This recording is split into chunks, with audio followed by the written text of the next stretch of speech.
Woolies first? Yeah, sure. Yeah. Okay. I think you're going to get more questions, so I'll just get it out of the way. Yeah, we'll introduce. Well, good morning, Queensland, and we're going to hand over to Brad, who's got a great announcement while we're here at Woolies today. Huge investment and lots of jobs for the local community. So one of the largest distribution centres in Queensland. Thank you. Thank you, Premier. It's just my great pleasure to be here today to open the Heathwood Distribution Centre. Resilience in supply chain is what it's all about at the moment, and so fabulous to have this facility as part of the group and really helping reinforce getting the right food and supply into our Queensland stores and also into our northern New South Wales stores. And delighted to be joined by the Premier of Queensland, Annastacia, Palaszczuk, to help us on the opening. So thank you, Premier, thank you for doing this, and over to you.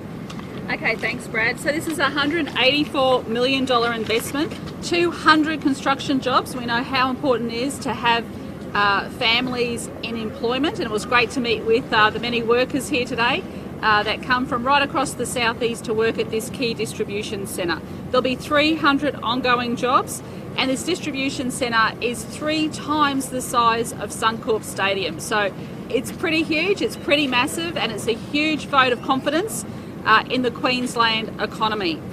Now, I might hand over to Albo to say a few words, and then we'll have any questions about this facility, and then we'll move on to other topics. Well, thanks very much, Premier, and thanks, Brad, for having us here today. I should declare an interest. My son has worked for Woolworths for the last 6 years, Oh, there we go. through school and now through university, and it's a great company. And I want to say this, Brad, at a time where we've acknowledged today the effort of Woolworths and other retailers getting us through the pandemic and dealing with the supply chain challenges which were there. I well remember going to the bushfires in northern New South Wales in 2019-20. I attended a facility there in Mullumbimby, and they were getting lots of food volunteered for people who've lost their homes, but they weren't able to store the food. I rang a Woolworths board member, and a fridge was delivered, a large fridge, within 24 hours, making a difference to people during that bushfire crisis. And it's the sort of commitment that we saw repeated as well during the flood. So it's great to be here today. I will later on today be visiting Pat and Jack in the electorate of Lilly with Annika Wells as well. We'll be talking about the need to put a cap on administration fees for home care. Labor has a plan to deal with the aged care crisis, whether it be aged care residents or whether it be home care. We know the waiting lists have blown out under this government, and we know that for many people they're concerned about the costs of home care compared with the services that are being delivered. Well, we will make it transparent. We will ensure that all home care providers have to provide details transparently of where the money is going each month, and make sure that the priority is for dealing services to people like Pat and Jack. They have been married for 70 years, and I look forward to meeting with them later today. And before then, we'll be visiting Dolly's Rocks Road, where we'll be committing $200 million to deliver the upgrade to 8 lanes to the north, between the north of Brisbane and the Moreton Bay region. This is our latest commitment to the Bruce Highway. I note that when I was the Minister for the Bruce Highway, I inherited a neglect. $1.3 billion had been spent on the Bruce Highway under the Howard government over 12 years. We invested $7.6 billion over our 6 years, making an enormous difference. And I look forward to working with the Palaszczuk government to deliver better roads and better infrastructure for Queensland. And our commitment that we'll be making today is just one part of that commitment to improving productivity, reducing travel times, particularly during peak periods, but also improving road safety. Thanks. Just before taking questions, I just want to mention that in relation to our pop-up vaccination clinics that we had for children over the weekend, we had over 2,200 students, young children who went and got vaccinated. So can I say to the parents, thank you very much. We have 50 pop-up vaccination centres over the school holidays. So please, we really want to drive up those vaccination rates. So I think that would be fantastic if parents would give serious consideration to taking their young kids on an excursion to get their children vaccinated. Finally, whilst I'm here, I just wanted to once again mention, and I understand the New South Wales Premier is also talking about this, we really need to see money matched from the federal government when it comes to our flood response. Now, we've had that letter in with Scott Morrison now for several weeks. It's very important because people need to make decisions now about what they do long term, whether they stay in their homes, whether they raise the homes, or whether they move to higher ground. So it's absolutely imperative that we get the decisions relating to this $771 million package as quickly as possible. Our 50% is on the table, and we really need to see the Morrison government step up and match it, because people need to make decisions. And Milton and I were just on Saturday speaking to some flood impacted residents in Goodna, and they said we need to know. We need to know as soon as possible, because they have to work out where they are going to live. So we really need an answer about whether or not, and it's a very, all the information's there. I understand New South Wales Premier's making the same claims essentially about giving the money so the states can ensure that people can rebuild their lives after the floods. So, okay, so we're happy to take any questions. How could people of Lismore be encouraged by the example Queensland set with the relocation of homes in Grantham? Yeah, that's a really good question. And during these floods, I was able to go with the head of our Reconstruction Authority to Grantham. Now, the people who moved from the lower parts of Grantham into the new estate, my advice is that none of those houses were impacted at all during the most recent floods. So I think it's something you have to talk to the community about. Some people had properties still in Grantham, so they held on to those properties, whether it was for agricultural or livestock, but they were able to move. And I think you've got to give people that choice. So our position is about buying back properties. It's about raising them up higher. So this package is so important. So we really need a decision in relation to this. But in relation to Lismore, that's a matter for the community to be talking with their state government and their local councils. Premier, have you heard from... Can we expect to see you with Mr Albanese a lot during the campaign? Oh, well, it depends on my time and depends on his time. And don't forget that Albo's got to travel right across the nation.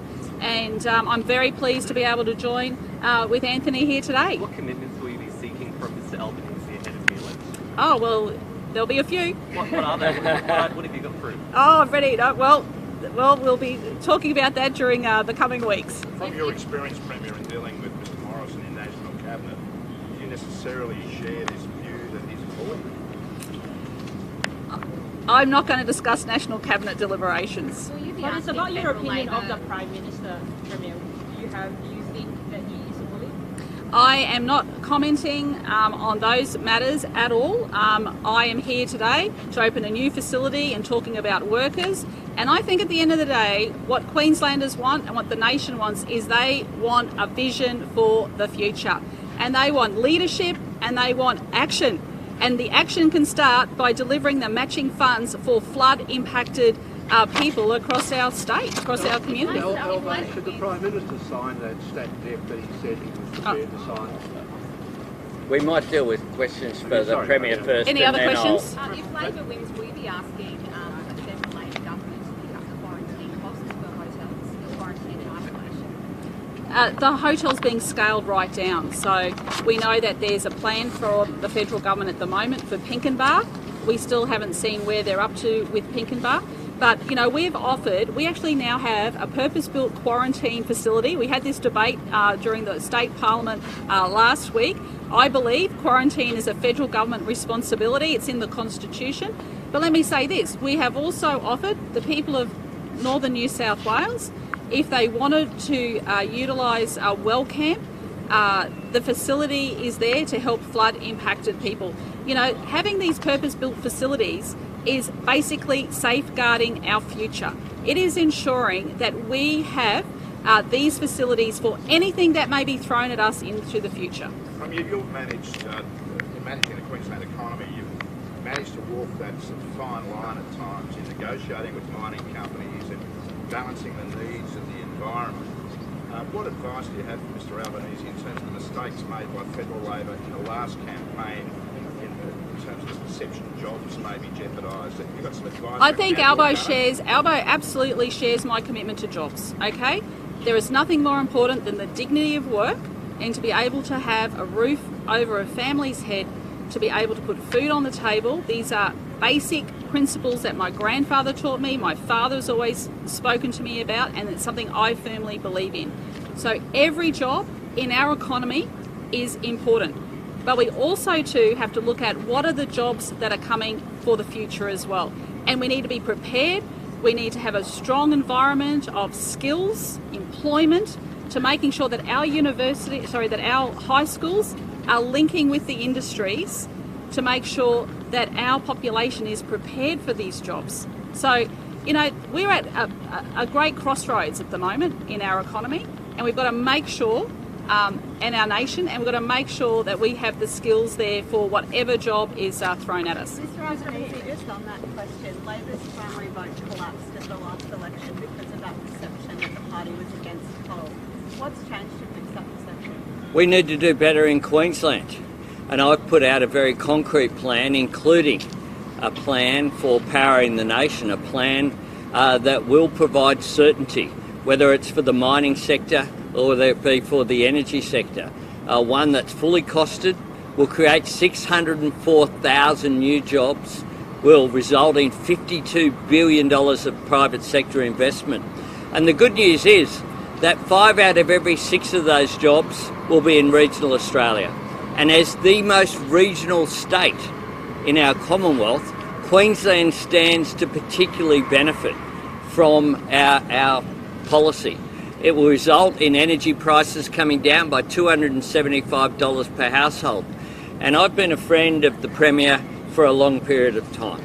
I worked with the Premier of Queensland when we were both infrastructure ministers for our respective governments. And we built together projects like the upgrade of the Ipswich motorway, as well as important road and rail projects throughout Queensland. But I've also seen what Premier Palaszczuk has presided over as a bit of a template for the way forward for federal Labor. And I'll mention just one, making things here. You look at Maryborough and you go through that wonderful regional town and how it's been revitalised by the upgrade by actually making trains here in Australia. Imagine how strong that would be if that was a national approach. And here in Queensland as well, you look at a company like Tritium producing the fastest EV charging stations in the world and exporting them to North America and to Europe. We're a smart country and this is a smart state, and Queensland will benefit from our approach to jobs. I'll be visiting lots of places during the campaign.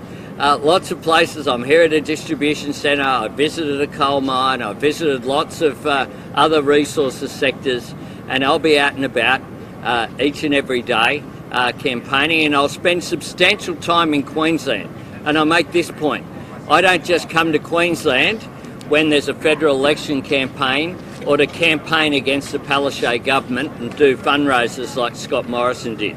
I've been here consistently over now 2 decades, making a difference, making commitments, seeing projects realised right throughout the entire state. One at a time, one at a time. You mentioned home care before. Will you need to increase taxes to pay for aged care policies? Will you increase debt? No, we won't. What we'll do is get rid of waste. That's one of the things that we'll be doing.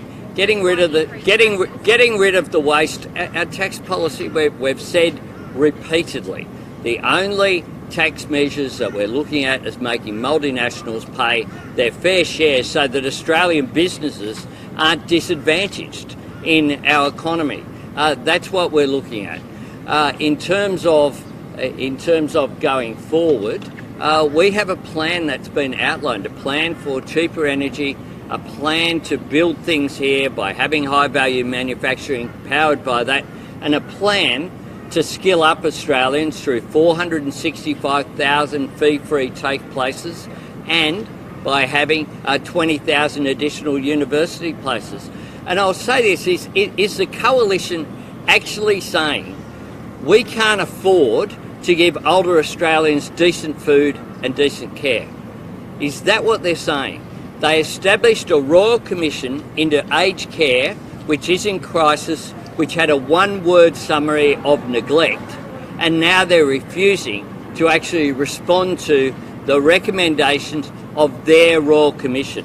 I say this, I make no apologies for saying that our older Australians deserve to live with dignity and with respect.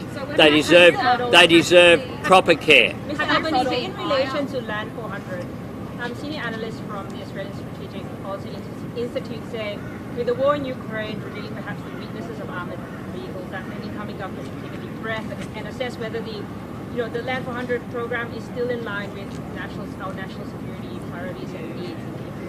Not that it should be scrapped, but it should be scaled back or kept the same. Would you consider assessing Land 400? Well, what we have said is that we'll have, in terms of defence, we'll have a defence forward posture review. It'll be the first that we've had in a decade. But the other point we've made about all of our defence investments is it's got to produce something. It's no good saying, oh, we've spent $4 billion, which, by the way, is much more than the $2.5 billion that we've committed to aged care in last week's budget reply. $4 billion that has produced nothing except a torn-up contract. What we need to do is to make sure, and people like Greg Sheridan have pointed this out consistently in The Australian, that the problem with this government is that it hasn't produced an increase in our defence assets as a result of expenditure. And that is the issue. We need to actually get smarter, make sure that our investments produce an outcome and produce greater capacity. Because what we have is a capability gap that is coming because of the failure of this government to actually deliver on its commitments. We'll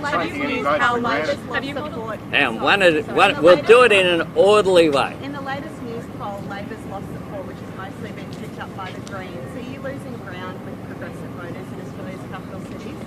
Look, I'm worried about the poll on polling day. I'll leave it to the commentators to comment on day to day, but I tell you what I'm hearing. Here in Queensland, I've been here again for the last, I arrived on Saturday. Whether it's at formal events or going shopping in the mall yesterday, is Queenslanders are telling me that this is a tired old government that's out of ideas and out of time. They want to change. They want a government that actually has a plan for a better future, not a plan that's divided, not a government that is just arguing. When you ask about this government, whether it's even the Treasurer was at it again yesterday, there he is. In the week after the budget, it took until Wednesday morning, the morning after, for this government to talk about Labor, more Labor and even more Labor. Mr Albanese, what would you say to all Labor supporters everywhere, by way of encouragement if you like, about your chances of winning certain seats in Queensland? If you had to talk to them about seats about which you're confident, which ones would you nominate? I'll leave that to the commentators again. That's a question, that's one answer, wouldn't it? Well, I'm pretty confident that this fella will win, Milton Dick. No, but which one but do you think but you'll win? I'm out there campaigning in seats across the board. Yesterday I was in Lily and Brisbane. After this I'll be in Dixon. I will be campaigning throughout Queensland as I have. I, as leader of the Labor Party, have done 4 extensive road trips. The last one At the beginning of January, we drove from Cairns to Maryborough. We visited 20 towns and cities in 10 days. And what I would say is the feedback I have from Queenslanders is that they're up for a change. But beyond the vibe, what's the internal polling They're saying? up for a change. What's it saying, Mr. Albanese? Internal polling. Internal polling, What's you've it saying just... about your prospects? Well, internal polling, you've just answered the question. It's internal. But in general, I make this point. Just by way of encouraging your supporters. Beware of politicians who say our internal polling, I've seen it before, our internal polling is very different from the external polling. Guess what? Not rocket science here. Newspulse spends more on surveying people than the Labor Party does or the Liberal Party does. In general, it reflects pretty similar outcomes, but we look forward to campaigning both here in Southeast Queensland. Our supporters are encouraged. Let me tell you, yesterday we had I don't know how many hundred people there at the Services Club. It was a services club that was used for people who were evacuated during the floods, and it was a very different feel there yesterday. People have been very positive. Hang on, this woman here first. Have you got on how much it'll cost to pay for wage increases in non-government aged care homes? Well, what we know is that whoever is in government, our industrial relations system works this way. The Fair Work Commission hands down a finding and then it's binding. It's not an option. So wherever, whatever the figure that they hand down, of course, will need to be funded. The difference here is that Labor is saying that the Royal Commission said unless you increase the wages of aged care workers, people will continue to leave the industry and older Australians will be left without workers to care for them. We heard in the Royal Commission stories about older Australians lying on the floor, begging, needing help to be got up. Is that a circumstance which is sustainable? That is a major cost. That is a human cost. And I find it astonishing that we're reducing humanity to this debate as a result of a coalition that just shows itself to be heartless, that's presided over a system in crisis for almost a decade, that called a Royal Commission, and then when the Royal Commission says aged care workers deserve more than $22 an hour, and if you don't pay them that, you won't have enough workers to feed and shower and clean and look after the health care of our older Australians, their response is this absurdity of pretending that things can just continue as they are. Well, I make no apologies. The unions want 25%. What impact would that have on the budget? Sorry? The unions want 25%. What impact would that have on the budget? Well, what we have is a Fair Work Commission that's independent of government. Independent of government, and government can make a decision of making a submission. That's what Labor did when we were last in office for the Social and Community Services Award. That resulted in people who are working as community service workers, particularly a feminised industry. And why is it that in Australia in 2022, that if you think about those occupations which are less paid, they have two things in common. Because we're talking about cleaners, aged care workers, childcare workers. They have this in common.